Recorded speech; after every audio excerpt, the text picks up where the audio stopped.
Hi, viewers, and welcome to this edition of Rob Blog, the vlog where I have been vlogging since about the 4th of December. So thank you so much for tuning in and adding to my views. And of course, you can subscribe if you would like to as well. First thing I want to mention, do you live in a neighborhood where you have a family or a couple of people who like to have a fire going all the time, a smoky fire? Well, we have that in our neighborhood. Just before I started to push the record button, I could smell all this smoke in the studio, and my window was open about that far.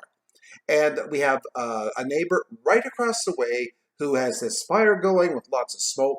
It's in our house, it's in my studio. I went into our master bathroom, and that window had been open, and it's full of smoke. You think the smoke was inside. And why do people have to sit around and burn something? We have a fire pit that burns natural gas, so it's clean burning. But to have this smoke and the old whatever it is that they're burning, maybe from a renovation, I don't know. But the smoke is everywhere in the neighborhood. And right now, viewers, we could not sit out at the front of our house because of the amount of smoke that's in the air there. So you have to think about people who have asthma and lung conditions. And anyways, it's just another in the long line of. So anyways, again, thank you for tuning into my vlog. Have I mentioned before that I love palm trees? I'll give you two words in Latin, Trachycarpus fortunei. Now, Trachycarpus fortunei is a Chinese fan palm, and you'll see these palms throughout British Columbia. You will see the Trachycarpus palms in Paris, or not in, well, in Paris, but in France as a whole, and also throughout London too. Even a couple I have seen in Germany. Trachycarpus fortunei is a Chinese fan palm. And I love these. And the previous house that we lived in here in the Cowichan, we had a couple of larger trees that we planted, and they grew really quite tall. But we've only had our one palm at the front in the ground for a little over a year now, and we have one at the back that was planted in about June. And you know what? Viewers, here's the deal. I don't have time to have a small tree and watch it grow. Because once you're over that certain hump in life, the time instead of being like this is more like this. So I bit the bullet after 2 or 3, 4 days of thinking about it. I bit the bullet and I ordered a 9-foot Trachycarpus fortunei from a place in Victoria. And I'm not sure when it's going to be delivered yet, but we already know where we're putting this beautiful palm in our front yard. And at least it can still grow.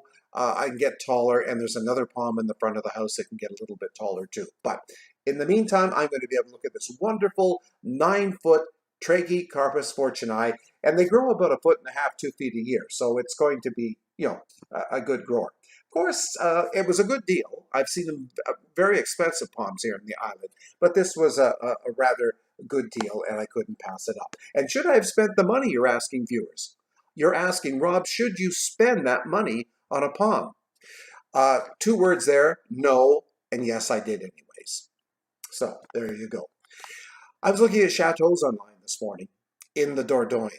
Oh my goodness. If we had a win of a lotto that was in around, well, let's say 30 million, 40 million, there were a couple of chateaus I looked at the Dordogne. Oh my gosh, they were beautiful, and they have been all redone. So it wasn't like some of the chateaus you see in France that you see on the YouTube channels when they're starting from scratch.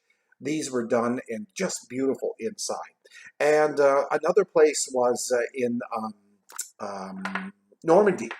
Another beautiful chateau in Normandy there. So I looked at a few this morning, and the one was priced around the million mark. The other one might have been a little bit under, but it's definitely not in the cards. But you know what? Viewers, it doesn't hurt to go shopping. It's like window shopping, only your YouTube real estate shopping. Never hurts to look around and see what is out there. And that's exactly what I did. Elsewhere in this vlog today, I've been after the hubby to get his drone working. I gave him this drone for Christmas a year ago, December. Now, the drone has a built-in camera, and I would like to have the drone so I can do some, shots from up there for you folks here on my YouTube channel. So I mentioned it to the hubby again today. Could you please take it out of the box and see if you can get the drone working so I can do some aerial shots? Yeah, he said yes, he would. I think that's about the 10th time, if not more, in the last year that I've asked that question. But we'll just keep hounding him just a little bit. Get your drone out. get it working. Like, he's got to learn how to work it, first of all. And then we can work it, and we can take some lovely overhead shots of where we're living here on Mount Zuhalem in the Cowichan. So, well, viewers, thank you so much for tuning in today and watching and listening to this Rob blog. And I hope that we will see you next time right here. Again, if you'd like to subscribe, that's absolutely top shelf. If you just want to continue viewing, that's fine too. I appreciate all the views that I get here on my YouTube channel. So take care of yourselves, love and joy be all around. And until next time, take care of yourselves. We'll see you soon right here on Rob Blog. Bye for now.